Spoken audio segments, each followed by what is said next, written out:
sebagian dari kita itu memang tidak berlatar belakang guru, ya kan? Maka tidak kenal atau tidak tahu ilmu pedagogi dan macam-macam. Katakanlah kita yang tidak guru itu tidak profesional, tetapi amatiran, ya kan? Amatiran. Tapi awas, kita harus tahu, kata amatir itu berasal dari kata apa? Kata amatir itu berasal dari kata amor. Kakak-kakak tahu kata amor artinya apa? Cinta. Ya, cinta. Orang yang bergerak karena cinta itu lebih dahsyat daripada yang profesional. Yang profesional itu yang dipikir biasanya ya duit, sertifikasi,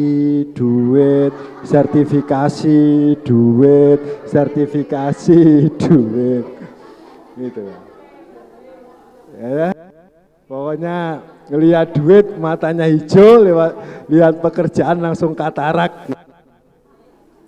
Tapi kita yang amatiran itu orang yang bergerak karena amor, karena cinta. Dan orang yang bergerak karena cinta itu bisa amat sangat kreatif. Ingat saja pada saat Anda itu pacaran. Itu kan bergerak karena cinta kan. Meskipun orang tua melarang, Anda akan kreatif caranya ketemu bagaimana. Cara mengungkapkan cinta bagaimana, itu kreatif. Ya kan? Kreatif. Dan itu dahsyat sekali, itu dahsyat sekali. Contoh lain, selain imam dan suster, bruder, kalau kami imam, itu kan pendidikannya sangat panjang.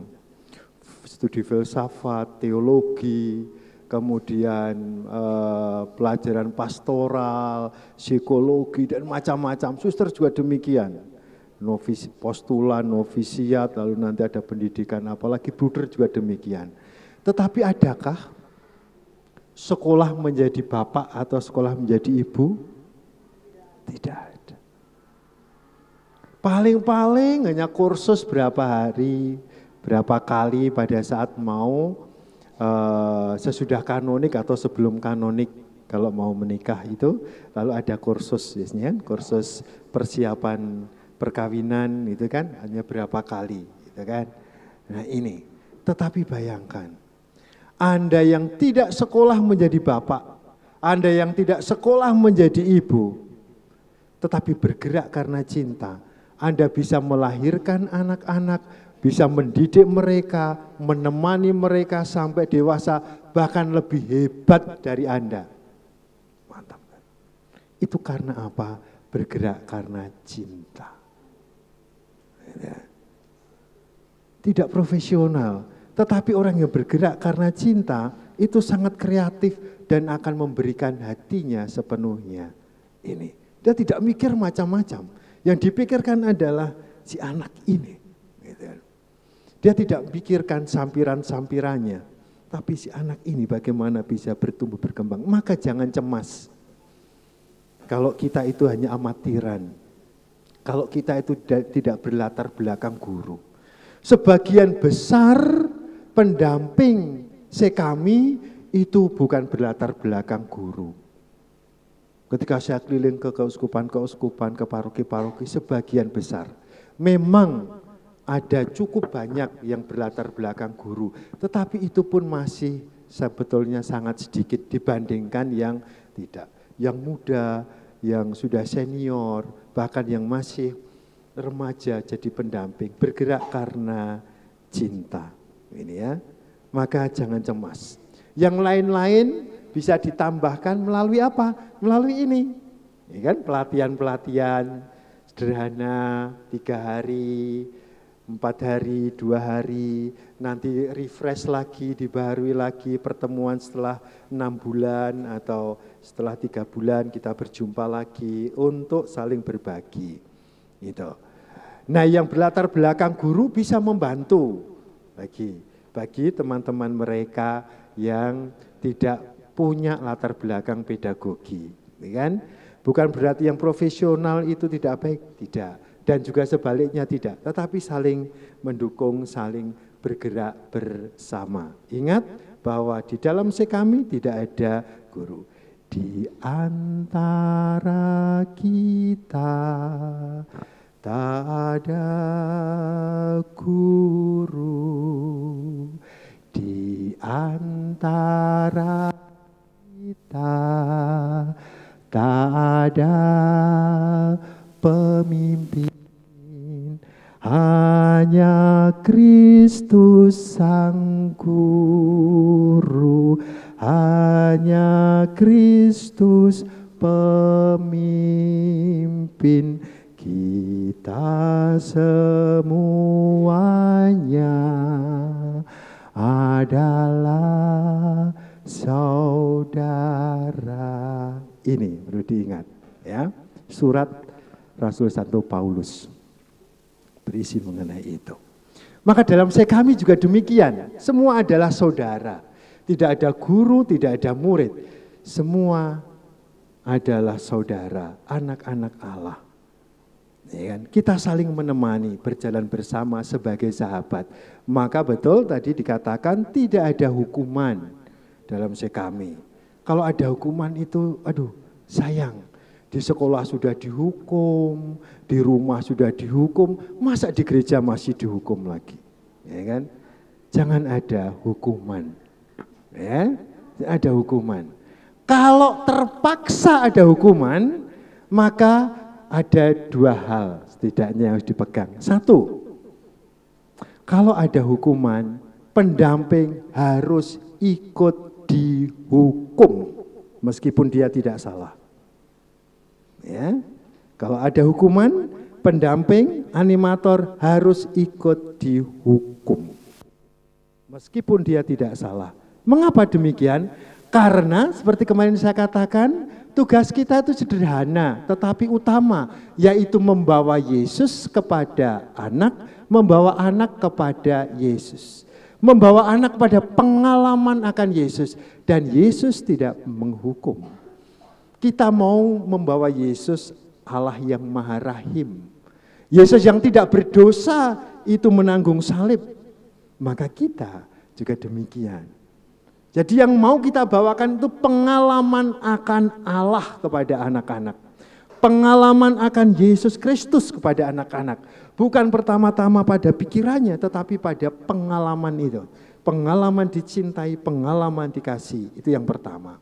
Kalau terpaksa ada hukuman. Yang kedua, kalau terpaksa ada hukuman, istilahnya bukan hukuman, tetapi konsekuensi dari tindakan. Tindakan apapun itu akan berdampak. Entah itu tindakan baik, entah itu apalagi tindakan buruk. Akan ada efek atau dampak, ada konsekuensinya. Nah ini, selain apa yang tadi disampaikan oleh Kak Wiwi, dengan alternatif itu tadi. Ya kan?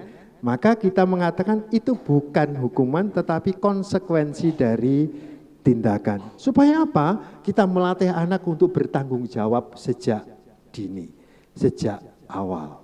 Ya. Nah, mari kita pokok-pokok pendampingan sekami. Ya.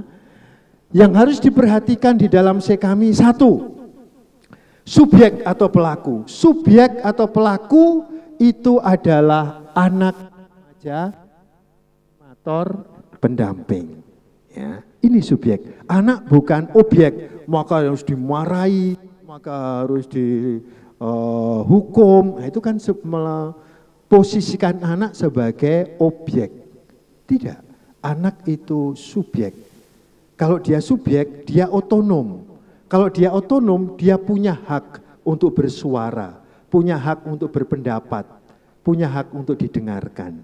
Maka kita mendengarkan dia, berbicara sebagai sesama. Kita sesama berziarah kepada Tuhan, ya, menemani, bertumbuh bersama. Ya kan?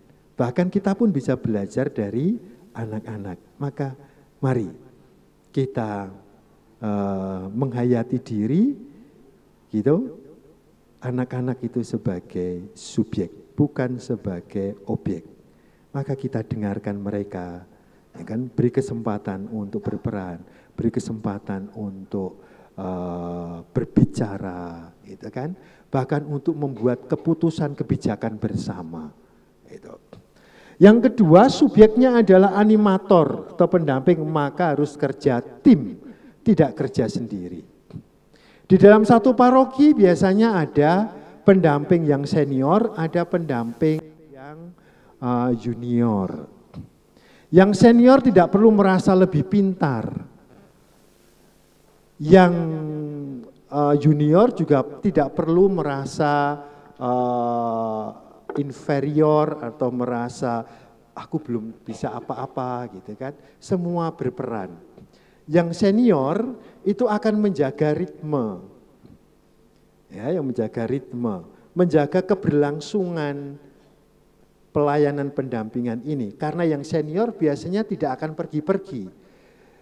Ya kan? Dia akan di situ terus sampai nanti bau tanah akan di situ terus. Dia tidak akan pindah-pindah. Itu yang senior. Yang junior itu yang membawa dinamika.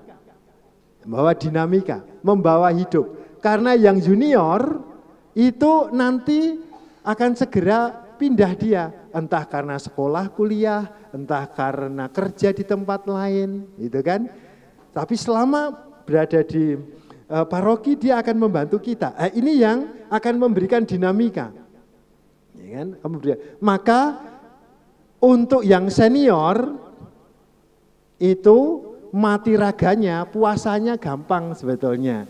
Untuk yang senior mati raganya itu mulutnya dilakban. Ini. Biarkan yang junior ini, yang muda-muda, dia berkiprah dengan macam-macam ide gagasannya. Gitu kan? Tidak perlu dicerca, tidak perlu, itu jelek, itu wah enggak.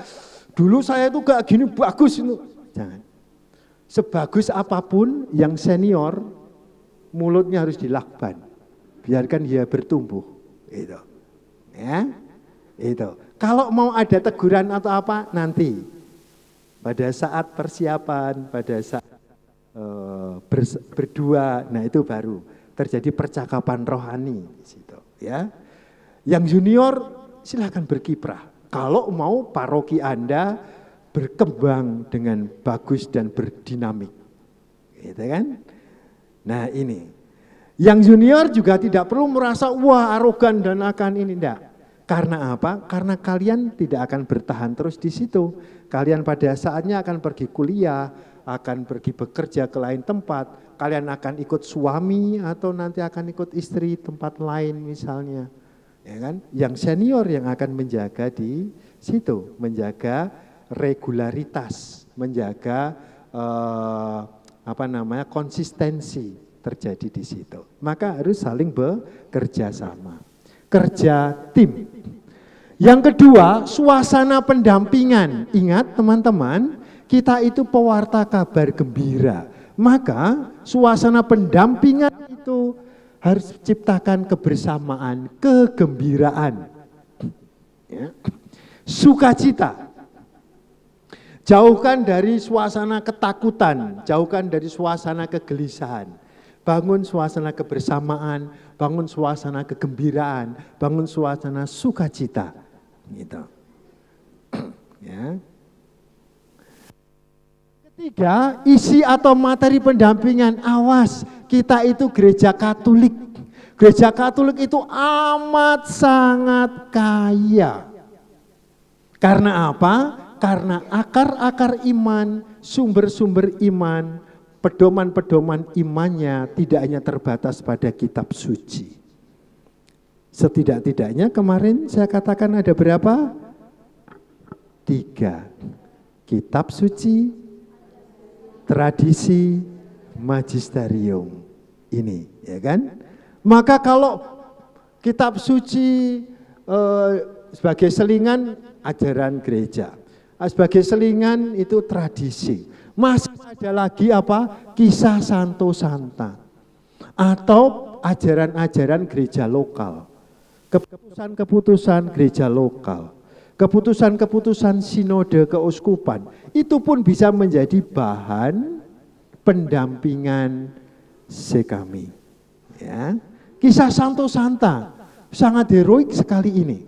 Saya menjadi imam salah satunya karena dipengaruhi oleh kisah Santo Santa. Dulu ada buku kecil seri, ada 17 seri namanya Sahabat-Sahabat Yesus.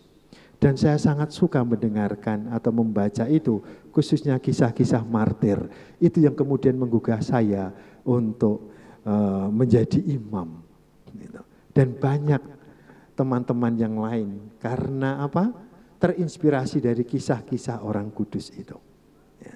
Maka bagi animator sekami itu tidak ada alasan kekurangan bahan.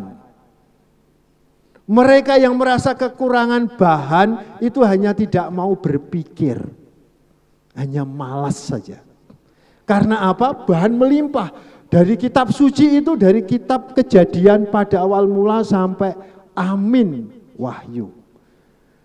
Dari anak-anak yang masih kita dampingi sampai dia mau menikah itu, kitab suci belum selesai dikupas.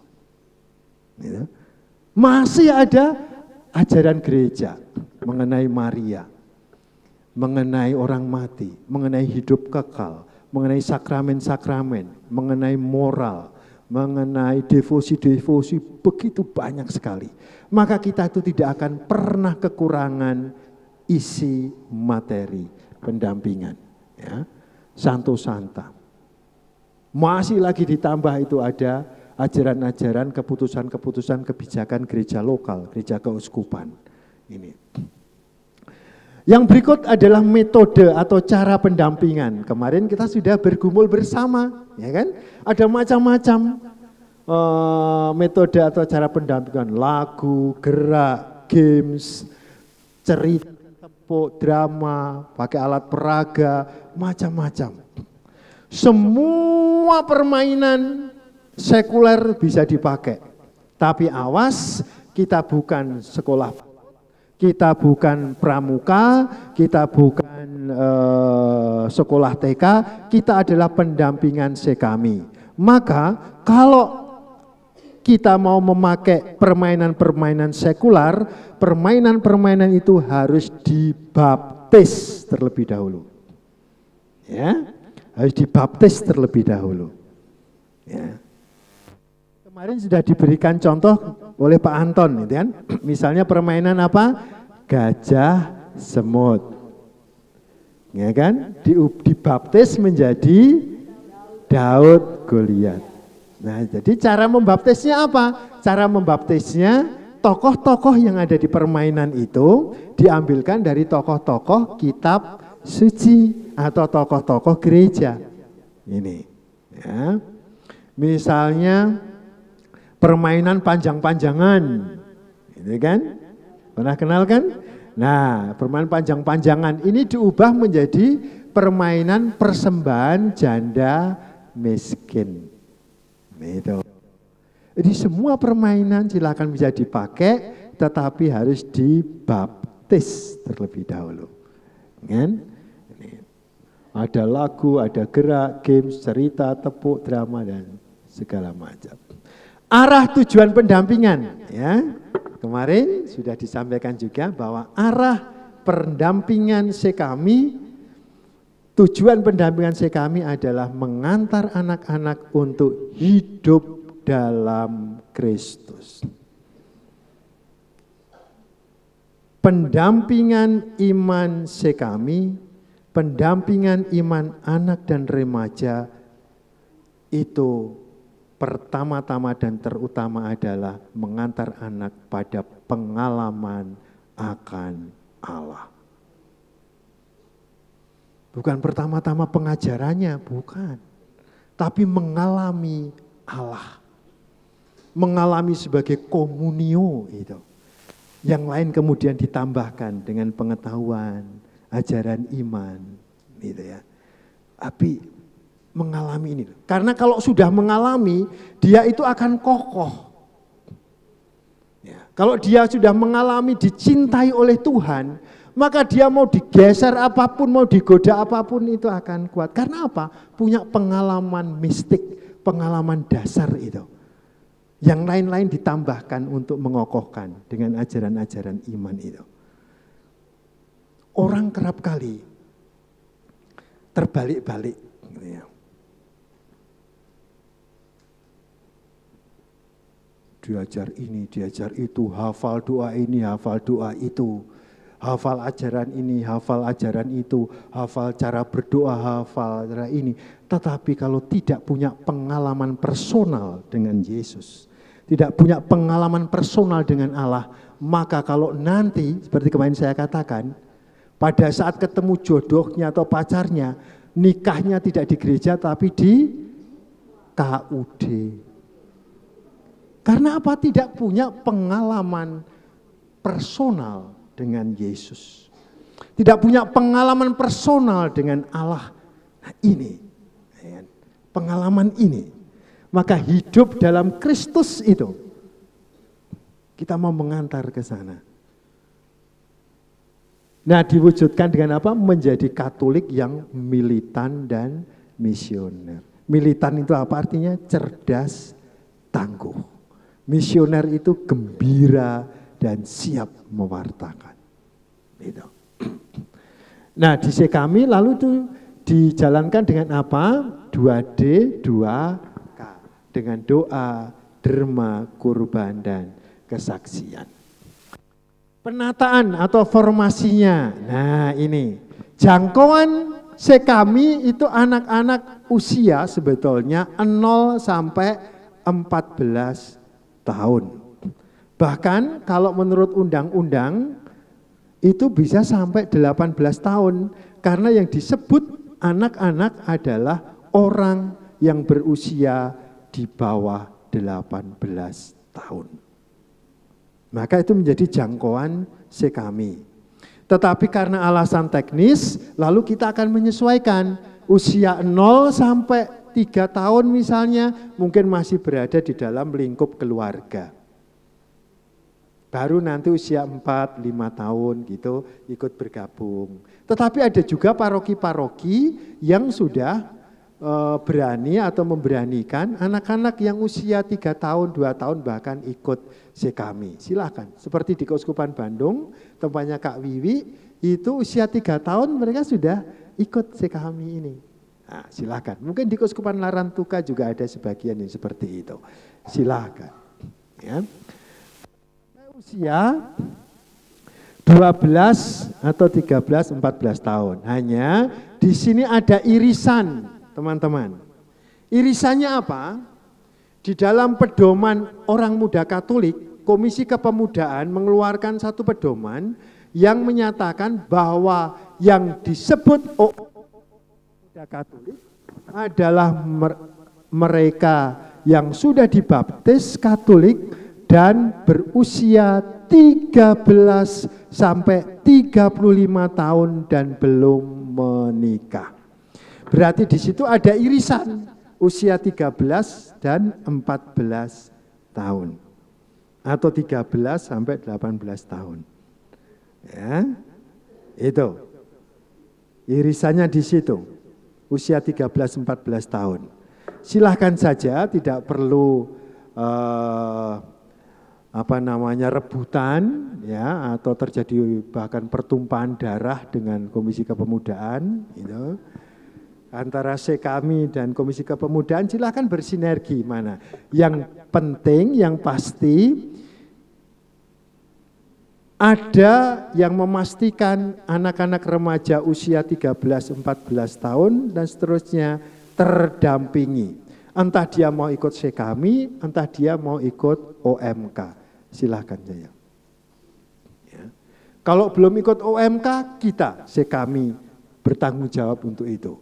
Tetapi kalau mereka sudah ikut OMK, kita yang Sekami tidak perlu merasa, loh itu kan masih remaja, masih bagian dari kami, kenapa masuk OMK? Dan mana yang dia enjoy, yang pasti atau yang jelas dia terdampingi. Jangan sampai ada remaja atau anak yang tidak terdampingi. Itu ya, ini. Maka anak usia itu. Dan Awas, yang termasuk kami sudah saya katakan, baik yang sudah komuni maupun yang belum komuni. Yang tercakup dalam usia itu termasuk kami. Maka yang sudah komuni pun itu adalah bagian dari kami. Ya. Nah, kerap kali ini yang di keuskupan itu sosialisasinya atau penyadarannya itu agak beda. Kalau yang namanya kami itu lalu hanya anak-anak yang belum komuni. Yang sudah komuni lalu tidak kami. No, tidak.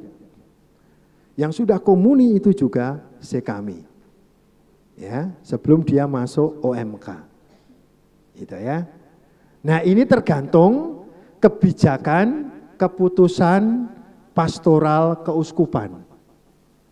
Contoh misalnya, Keuskupan Bogor itu menentukan batas-batas usia itu supaya tidak terjadi kerancuan. Sehingga di tingkat komisi dan akar rumput, tingkat paroki mereka tidak bingung. Menjadi jelas. Gitu. Anak yang usia 14 tahun ke bawah ikut kami. Keuskupan Bogor menentukan itu. Ya kan? Maka menjadi jelas di seluruh paroki semua yang berusia 14 tahun ke bawah ikut kami. Ada yang namanya kami kecil, ada yang namanya kami besar. Kami kecil itu berarti yang belum komuni, kami besar itu yang sudah komuni. Tapi semua adalah kami. Sesudah 14 tahun mereka baru masuk OMK. Bisa seperti itu. Maka tergantung juga keputusan pastoral, kebijakan pastoral keuskupan. Kalau belum ada keputusan atau kebijakan keuskupan mengenai hal itu, silakan saja disesuaikan. Ya, tidak perlu kelahi, tidak perlu rebutan terkait dengan itu. Yang penting adalah kepastian anak-anak ini didampingi. Termasuk dengan aneka kondisi. Baik mereka penyandang disabilitas maupun tidak. Itu bagian dari kami. Ya. Mungkin dia disabilitas tunanetra atau Down syndrome atau apa. Itu adalah tanggung jawab kita kami. Kalau perlu suatu saat tertentu kita omong, kita pelatihan mengenai pendampingan disabilitas. Ya. Karena ini adalah bagian dari kita. Ini tanggung jawab kita. Kita tidak boleh menolak mereka. Kita harus memberikan sikap-sikap ya, penerimaan yang baik juga. Maka dengan aneka kondisi fisik dan mental. Kerjasama misioner, ya, dengan sesama animator, dengan pastor paroki, dengan orang tua, pengurus lingkungan, dan paroki, komunitas basis seperti kemarin saya sampaikan. Teman-teman, ini adalah pokok-pokok yang perlu kita perhatikan dalam pendampingan kami. Yang terakhir, saya akan menawarkan satu model pendampingan 5 pilar pelayanan gereja. Ya. Kita tahu bahwa gereja itu punya 5 pilar yang menopang hidup gereja. Apa saja itu? 1, liturgia. 2, koinonia. 3, kerugma. 4, diakonia. 5, martiria. Kita akan coba menggunakan 5 tiang penyangga ini sebagai model pendampingan. 1 bulan itu ada 4 minggu atau 5 minggu. Ya, ada yang 4 minggu, ada yang 5 minggu. Mari kita gunakan model 5 pilar pelayanan gereja ini supaya tidak membosankan. Supaya apa? Supaya setiap kali pendampingan tidak lalu pengajaran terus. Mungkin akan membosankan atau mungkin kita akan kesulitan mencari bahan atau apa gitu kan. Nah, ini modelnya. Misalnya pekan pertama, model koinonia, model persaudaraan. Di dalam situ tidak ada pengajaran sama sekali. Dalam pertemuan kami tidak ada pengajaran. Yang terjadi apa? Yaitu pertemuan keakraban. Ya?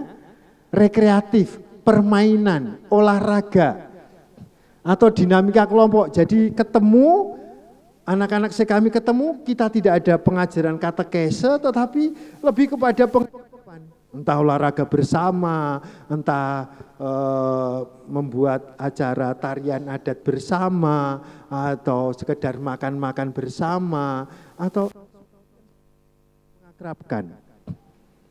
Itu 1 jam, 1,5 jam sudah lebih dari cukup, ya kan? Keakraban. Ya. Dibuka dengan doa, diakhiri dengan doa. Sudah omong-omong ringan saja. Ngomong-ngomong ringan, mungkin tidak ngomongin agama, mungkin tidak ngomongin iman, omong saja. Yang penting itu dicapai. Ini model koinonia, ya kan? Memberikan apa? Dampak psikologis, dampak hati, memupuk rasa kasih, rasa akrab. Ini antar anak kami. Nah, pekan berikutnya, minggu berikutnya dengan model liturgi atau ibadat. Jadi anak-anak berkumpul, apa yang terjadi? Tidak ada pengajaran di situ, tidak ada kese, tetapi yang terjadi adalah ibadah, doa, rosario misioner, gitu kan? Atau doa devosi, doa novena. Intinya adalah soal liturgi, soal peribadatan. Setengah jam, 45 menit, 1 jam cukup. Ini kan latihan doa TC, latihan meditasi, latihan kontemplasi, latihan doa-doa yang lain. Itu bagian dari tradisi gereja. Ya kan? Minggu berikutnya lagi model pelayanan diakonia. Ya kan? Anak-anak berkumpul, tidak terjadi katekese, tidak terjadi pengajaran, tetap tidak terjadi peribadatan, tidak terjadi pertemuan, tetapi kegiatannya apa atau acaranya apa? Mengunjungi teman yang sakit, mengunjungi orang yang sakit, mengunjungi orang tua kakek nenek yang sudah senior-senior, menghibur di sana, mendoakan di sana, ya, ini.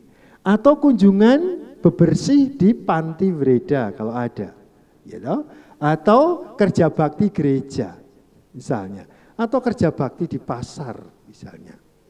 Ini termasuk model diakonia pelayan KLMD.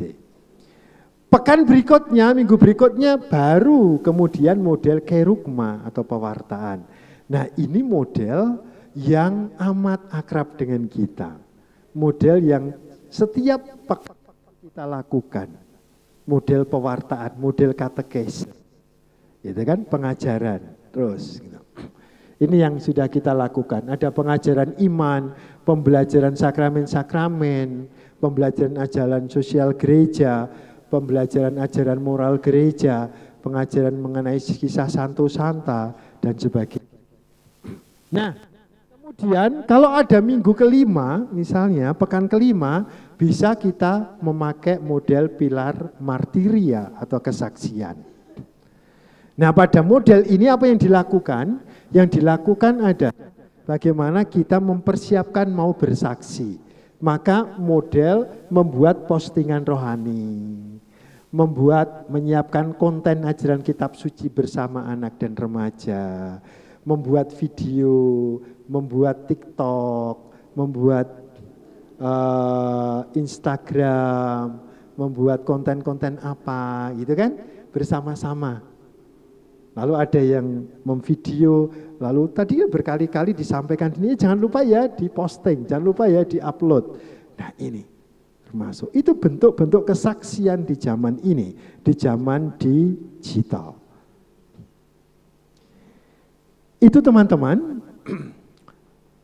beberapa pokok dari Soma ini, beberapa pokok pendampingan sebagai titik simpul di akhir perjumpaan kita. dan satu tawaran model 5 pilar pelayanan gereja. Ya,